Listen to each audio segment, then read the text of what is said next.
Lecture de la lettre de Saint Paul apôtre aux Éphésiens, chapitre 2, les 10 premiers versets.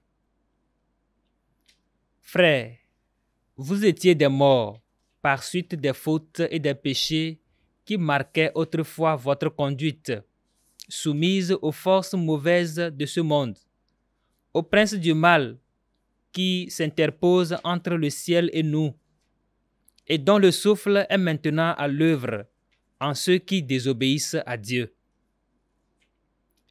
Et nous aussi, nous étions tous de ceux-là, quand nous vivions suivant les convoitises de notre chair, cédant aux caprices de la chair et des pensées, nous qui étions, de par nous-mêmes, voués à la colère comme tous les autres. Mais Dieu est riche en miséricorde. À cause du grand amour dont il nous a aimés, nous qui étions des morts par suite de nos fautes, il nous a donné la vie avec le Christ. C'est bien par grâce que vous êtes sauvés. Avec lui, il nous a ressuscités et il nous a fait siéger aux cieux dans le Christ Jésus. Il a voulu ainsi montrer, au long des âges futurs, la richesse surabondante de sa grâce, par sa bonté pour nous dans le Christ Jésus. C'est bien par la grâce que vous êtes sauvés et par le moyen de la foi. Cela ne vient pas de vous, c'est le don de Dieu. Cela ne vient pas des actes. Personne ne peut en tirer orgueil. C'est Dieu qui nous a fait. Il nous a créés dans le Christ Jésus en vue de la réalisation d'œuvres bonnes qu'il a préparées d'avance pour que nous les pratiquions. Parole du Seigneur.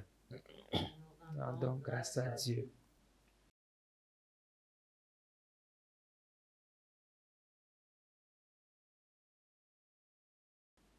Dieu nous a fait et nous sommes à lui. Acclamez le Seigneur, terre entière. Servez le Seigneur dans l'allégresse. Venez à lui avec des chants de joie. Dieu nous a fait et nous sommes à lui. Reconnaissez que le Seigneur est Dieu. Il nous a fait et nous sommes à lui. Nous, son peuple, son troupeau. Dieu nous a fait et nous sommes à lui. Venez dans sa maison lui rendre grâce. Dans sa demeure chantez ses louanges. Rendez-lui grâce et bénissez son nom. Dieu nous a fait et nous sommes à lui. Oui, le Seigneur est bon. Éternel est son amour. Sa fidélité demeure d'âge en âge. Oui, Dieu nous a fait et nous sommes à lui.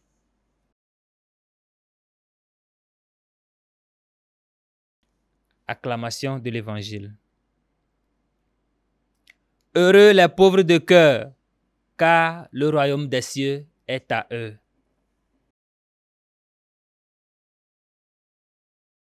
Évangile de Jésus-Christ selon saint Luc.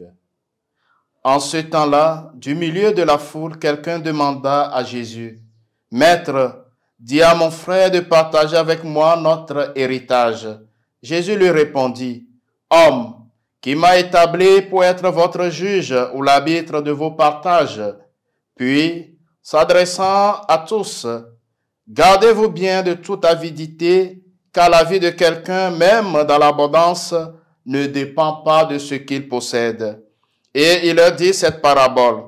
Il y avait un homme riche dont le domaine avait bien rapporté.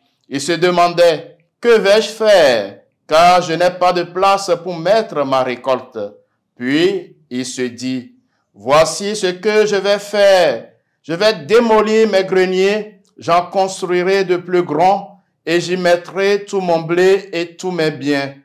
Alors je me dirai à moi-même, te voilà donc avec de nombreux biens à ta disposition pour de nombreuses années.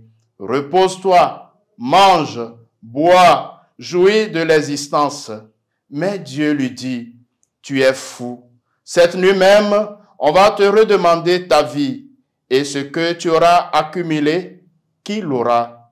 Voilà ce qui arrive à celui qui amasse pour lui-même, au lieu d'être riche en vue de Dieu. Acclamons la parole de Dieu.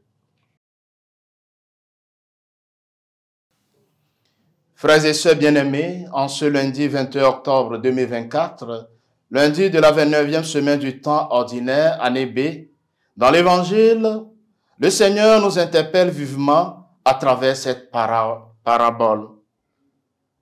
Gardez-vous bien de toute avidité, car la vie de quelqu'un, même dans l'abondance, ne dépend pas de ce qu'il possède. Jésus nous apprend à être riches en vue de Dieu. Heureux les pauvres de cœur, car le royaume des cieux est à eux. Chers frères et sœurs, l'accumulation des biens matériels et l'apparente sécurité qu'ils procurent peut facilement nous faire oublier notre dépendance totale de Dieu. Oui, fou est celui qui décide de sa vie sans Dieu. Fou est celui qui met sa sécurité dans les choses passagères. Tout ce que nous possédons vient de Dieu. Tout nous est donné pour le partage. L'homme qui est rempli de lui-même se fait illusion en croyant qu'il domine sa propre vie. Chers frères et sœurs bien-aimés, comment pouvons-nous devenir riches en vue de Dieu? Oui, il s'agit de vivre pour le royaume de Dieu, d'être pauvres de cœur pour nous rappeler notre dépendance totale de Dieu et ainsi vivre pleinement notre vocation d'enfant de Dieu. Il y a dans notre cœur des peurs et des désirs qui nous poussent à rechercher les biens matériels. Nous cherchons dans la possession des biens une sécurité pour apaiser notre crainte de l'avenir. Notre seule richesse est notre pauvreté de cœur, car elle attire sur nous l'abondance de la miséricorde divine. En effet, le but de notre passage sur la terre est le partage et le don au plus petit du royaume. Ainsi, un trésor nous est préparé pour le ciel. L'amour reçu et l'amour partagé est le lieu où nous réalisons notre véritable réussite humaine. Le Seigneur soit avec vous. Que Dieu Tout-Puissant vous bénisse, le Père et le Fils et le Saint-Esprit. Amen.